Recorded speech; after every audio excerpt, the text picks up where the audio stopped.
But Saban's close to the Manning family as well. And so Saban, if he could land, I'm told, a top quarterback like Harbaugh going to the Chargers for Herbert, he would take a phone call for the NFL.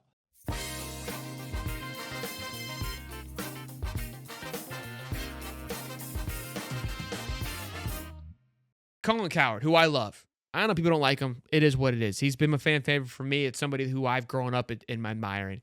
Great show. This man, shout out to Gator Josh for tagging me in this because I think it's a phenomenal clip and definitely worth talking about. Speaks about, let me just play the first few clips. I think we can play the first few clips. The worst kept secret in the South. Haslam, Jimmy, owner of the Browns, huge SEC Tennessee booster, leans heavily on the Manning family. Very close to the Manning family.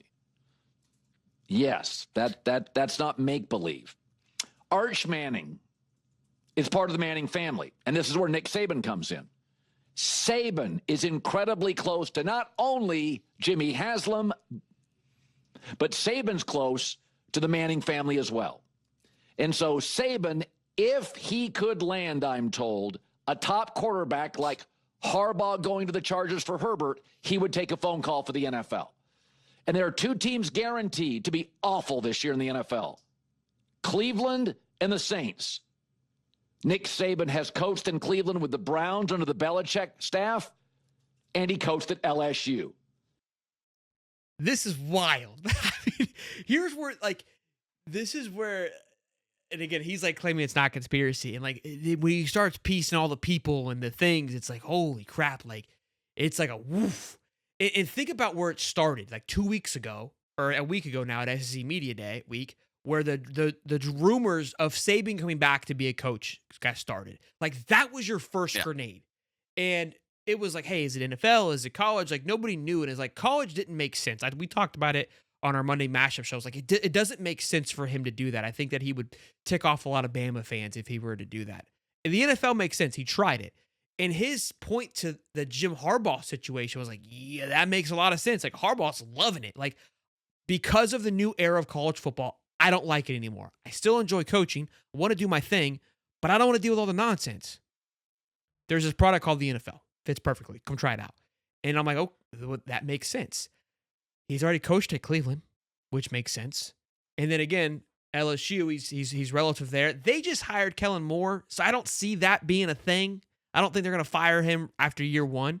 But Cleveland is definitely, they changed stuff. He goes on a rant talking about how Cleveland loves headlines drafting Johnny Manziel, drafting Baker Mayfield. They love giving Deshaun Watson a guaranteed $200 million. They love making dumb deals, essentially is what he said without saying it, so they could drive a headline. It's possible, which is crazy to think. I hate it.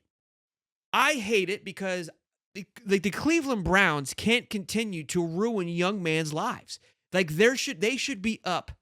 They should be sued. It should be a crime for how many careers they have destroyed. They have 5 quarterbacks on staff. They drafted 2 last year. They're already thinking about taking Arch Manning. Now I get it. It's Dylan Raiola and Shador Sanders versus a generational one-of-one talent in Arch Manning. Not the same people. I get it. So if you got the first pick, you go get Arch Manning, especially if you know it brings along a little bit of a Nick Saban. What a storyline that would be. The NFL just keeps on getting rich. And again, I just found it so crazy because this is coming off the legs of us talking about Nick Saban coming back. And we're where is he going to go? And the one other connector, so you heard him connect all the people, right? How the owner of the Browns, the big Tennessee guy, so he's connected with Manning, close with the Mannings. And Jimmy Sexton, who we heard his name a lot, is the agent of all those people. He's the agent for Nick Saban. I think he worked for Manning at some point. All those crazy things. The only caveat that I find in this entire plan or conspiracy, Dylan Gabriel, not Raiola, excuse me, this conspiracy is I don't see a chance in hell where the Mannings allow for Arch to go to the Browns.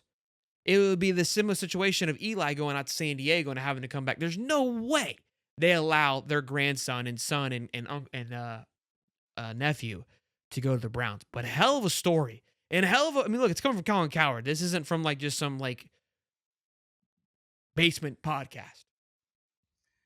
Yeah, well, Arch Manning needs to play a couple of seasons of college football before we even talk about him going to the NFL. That is the one thing that's really just grinding my gears. Is everybody thinks he's this big god that's going to come in and set all these records and never throw a pick, have 100% completion rating, and just oh my god, everybody bow at his feet when he arrives at the arena. Like that's the kind of stuff that really just grinds my gears. Is because oh my God, he has a Manning last name. That doesn't mean he's going to perform just like his father and everybody else's siblings. Like he's still going to go out there and play football. Granted, he's on a beefed up team right now with oil money, so he'll probably do pretty well in college. And Nick Saban's 73 years old. Like, say he does go to the NFL. How long is he going to last in the NFL? Like, reasonably, how long do you think he would last?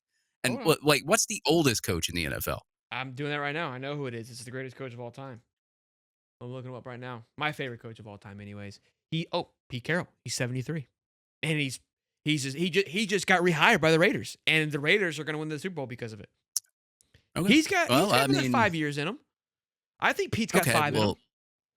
Yeah, you would have to expect if he goes to the NFL, it'd be short term. Like he wouldn't, I guess, stay for a long time. But like, I guess if you're trying to take a chance, or we saw what happened with Urban, and Saban didn't really have much success in the NFL the first time. But I mean, I don't know. I think Saban's just more of a college guy now. I think he's comfortable at Alabama. I think he likes being there. But I mean, as you said, money talks, agents start talking, and things like that. So I don't know. I'm not going to sit here and predict and act like I know the future lottery numbers or anything like that. But I just look at the age, and then they talk about the Arch Manning thing, and I think Arch Manning will be decent. I don't know if he's going to be extremely good, but he's on an extremely good team, so he probably will be. But I think too many people are trying to connect dots like Pepe Sylvia, and there's just too much going on there. I have to see. It's a lot of moving pieces, to say the least. Fun conversation. Saban to Dallas seems much more likely. That could work. But look, your point to like, hey, he struggled in the NFL before. Saban wasn't established then. He didn't know who he was. His identity wasn't there yet. Yeah. I think that the NFL mimics what he would like college to be. And I think Harbaugh having very early success at the Chargers shows that like, hey, the transition is much easier now than what it was probably back then. Where again, he was trying to find out who he was as a coach when he went to the Dolphins, I believe it was. Back in the day. So I think that he would go in and do just fine. And again, the bigger thing now is I feel like he's got a lot of his pedigrees in the league. So his scent is amongst the league, amongst the players. And it's much like if Nick Saban comes into the room, it's like it's Nick Saban. When before it was like, who is this guy? You know what I mean? So the transition, I wouldn't be. He'd be fine.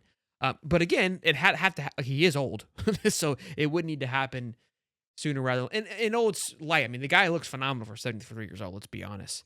I'm just talking in age sense, but yeah, he does look good for a 73-year-old man, and not as good as Nick did earlier on today, but it looks good. Kenny said, Arch is eligible after this year, absolutely. And again, he will be the talk of the town of being a first round draft pick if the hype that is intended will continue to rock.